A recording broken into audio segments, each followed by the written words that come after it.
Reflexionemos sobre la estructura social que conformaban cada pueblo, en este caso en la época prerromana. Por otro lado, los restos hallados en una excavación arqueológica a veces nos permiten recrear con exactitud lo que allí ocurrió. El altar de los sacrificios.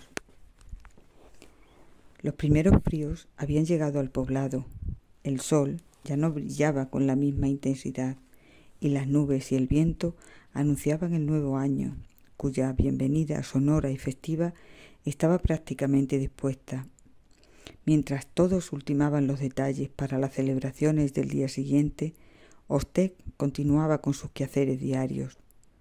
Cruzó una de las puertas de la muralla y bajó hasta el lugar donde los dos ríos que abrazaban el poblado se unían. Sus aguas encajadas bajaban turbias y torrenciales, porque durante varios días la lluvia no había cesado. Aquella mañana solo las plantas, los árboles y la hierba acumulaban multitud de gotas de agua sobre sus hojas verdes y radiantes que se dispersaban con el más mínimo movimiento o con el inapreciable roce de la brisa. Entre los exuberantes fresnos, robles y olmos que delimitaban los cauces, Ostec recogía las flores de los cuantiosos tilos que colonizaban el lugar. Seleccionaba las mejores, las que habían alcanzado el punto de maduración idóneo. Sus infusiones contribuían a paliar el dolor de los vecinos, que a veces agravaban los males porque caían presos de la histeria.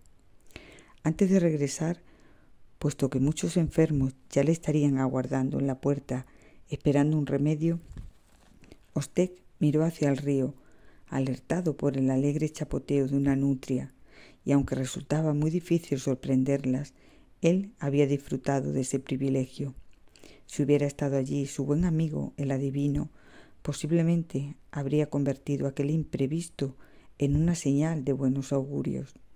Sin embargo, él solo creía en el poder de las plantas y los árboles para aliviar el sufrimiento y curar enfermedades, un poder que estaba en sus manos y los demás lo sabían.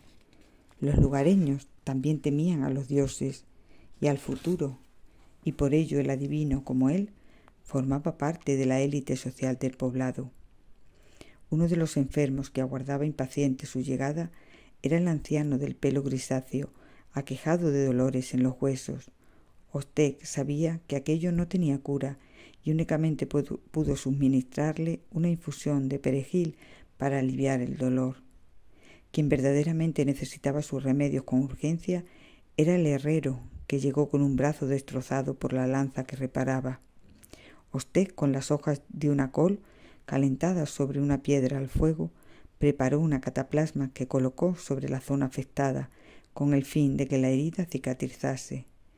Y para que pudiera soportar el dolor, también le proporcionó un bebedizo que elaboró con las encarnadas hojas de la amapola.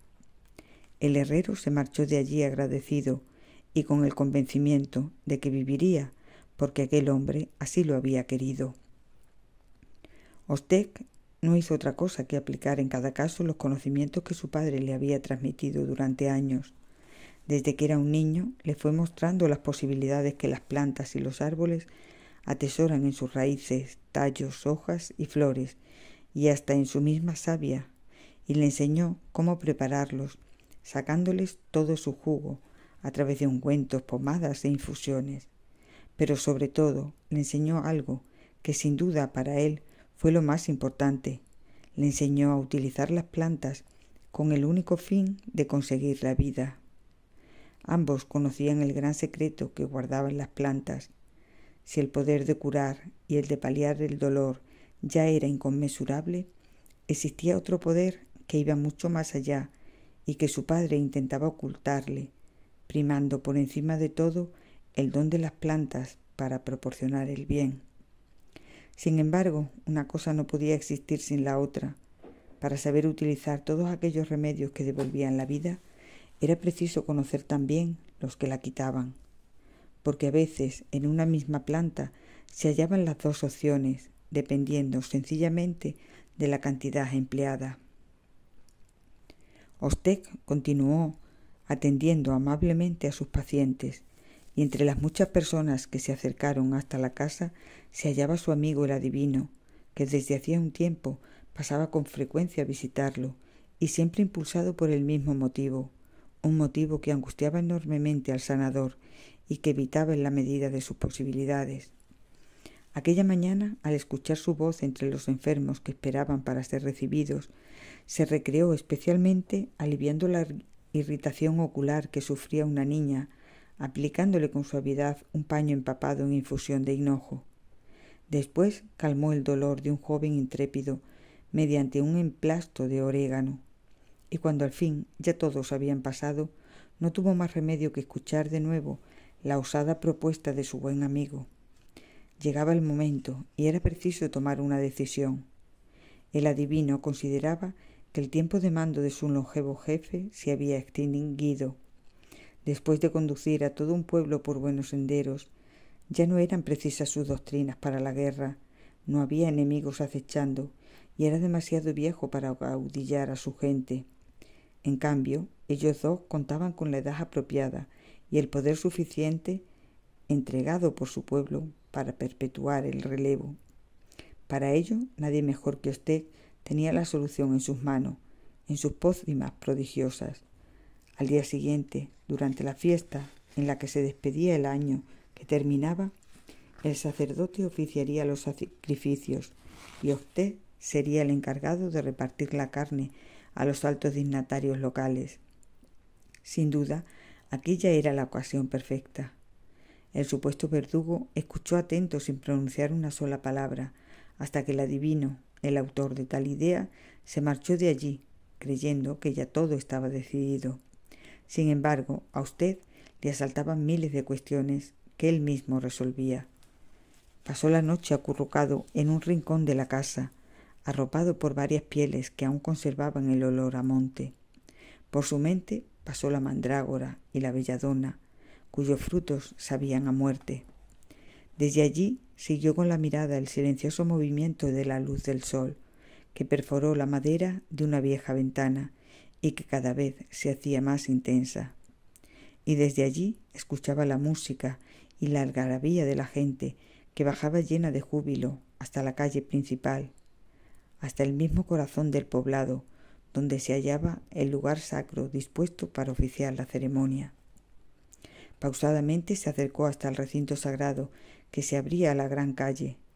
En torno al altar de piedra, bajo una techumbre de ramajes y sentados en los bancos, también de piedra, estaban ubicados ya en sus correspondientes emplazamientos las autoridades locales: el pensador, el artista, el adivino, el gran noble y el eminente jefe al que correspondía el lugar contiguo al suyo, que inmediatamente ocupó. De espaldas a ellos y frente al altar y a los presentes al acto, el sacerdote presidía la ceremonia. El olor a azafrán, que poco a poco se consumía en los quemaperfumes de cerámica colocados sobre el altar, anunciaba el inicio de una celebración que no tenía límites. Los animales seleccionados para los sacrificios eran fuertes y sanos, y aún mejores que los de años anteriores. Entre ellos, una oveja y un jabalí conformaban la primera tanda. Después llegaría el turno de las vacas, los caballos y los ciervos. El sacerdote los degolló sobre el altar con un gran cuchillo afilado. El corte limpio y certero fue contundente y mortal, y el jabalí, cuyas fuerzas ya estaban mermadas por las drogas que previamente había suministrado Tec, no tardó en dejar de moverse. Mientras pronunciaba unas complicadas frases rituales, descuartizaba los animales inmolados, y los presentes, que se aproximaban a los 2 centenares y que abarrotaban los alrededores del habitáculo, apretaban con fuerza en sus manos la fusayola, la pequeña pesa de telar que alejaría durante el nuevo año los malos espíritus del poblado y atraería el ganado y las buenas cosechas. El sacerdote arrojó a los pies del altar las cabezas y las patas de los animales. Después bajó del podio donde se alzaba el altar y el banco de las autoridades y entregó a los congregados las partes más carnosas y suculentas de la oveja y del jabalí. Las distintas hogueras, alimentadas con madera de encina, ya estaban colocadas en la calle para cocinar la carne, y todos aguardaban impacientes, con un pequeño cuenco en la mano y una copa llena de cerveza. Entretanto, el sacerdote continuaba con el acto, y en la pequeña hoguera prendida sobre el altar colocó una parrilla donde asó las vísceras de los animales. Ostec observaba atento cada uno de sus movimientos. Seguía con la mirada la badila con la que removía los carbones y las formas caprichosas del hueco que envolvía la carne. Estaba inquieto, aterrado, inmóvil, porque veía cómo llegaba el momento decisivo. El sol se estaba poniendo en el horizonte, y exactamente en el mismo instante que desapareciese por completo, el sacerdote le entregaría la carne asada que él debía pasar a los demás.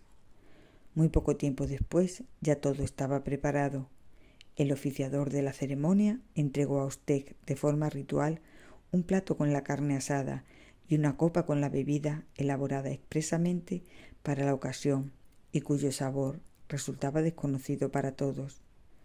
Él se dirigió despacio, sin prisas, hacia el jefe del poblado, que aguardaba con los brazos torpemente extendidos y con un cierto cariz paternal en señal de acogida, y en ese fugaz movimiento tuvo Ostec el devenir en sus manos.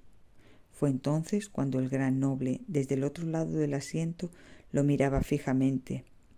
Él desvió su atención y, retomando el acto, entregó las viandas al jefe, quien comió y bebió en abundancia, mientras el pueblo vitoreaba su nombre. El sacerdote repuso la carne y la bebida, que fue pasando entre los dirigentes de unos a otros, hasta que finalmente volvió a sus manos. Tras ellos, el resto del poblado comenzó a probar la carne cocida, y comieron, bebieron y danzaron al son de la música.